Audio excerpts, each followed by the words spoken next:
Mahal kita. Sorry, hindi na ako interesado. Nakapag-move on na ako. Di ikaw sinasabihan ko. Si Miss Venus. Baka yun yung code word para sa kanya. Hindi yun eh. Masyadong madali yun. Kung papalitan nila ng code, gagawin nila ng mas mahirap kagaya ng ang relo ni Leroy ay Rolex. Masyado namang mahirap yan, Sir Leandro. Tsaka mahaba. Kung ako ang gagawa ng code word, dapat call to action.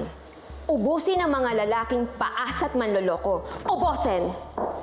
Anong sinasabi mo, Frida? Ubusin, Miss Venus.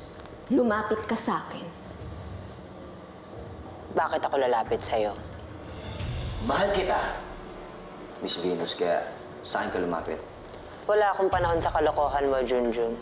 Anak, ang relo ni Leroy ay... Pagod ako pa, gusto ko na magpahinga. Anak, sandali. May karugtong pa yun. Sinabi na sa inyo, Sir Leandro eh. Masyadong mahaba yung naisip niyo. Hindi pa rin yun eh.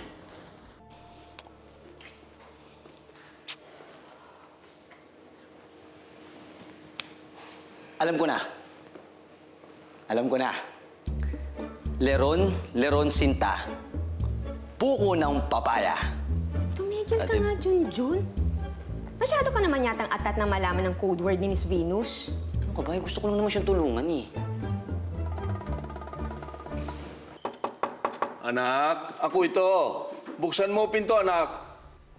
Papagod ako, pabayaan mo na lang ako mag-isa. Gusto ko magpahinga. Naririnig ko umiiyak ka eh. Sige na. Talk to me, anak, please. Buksan mo pinto.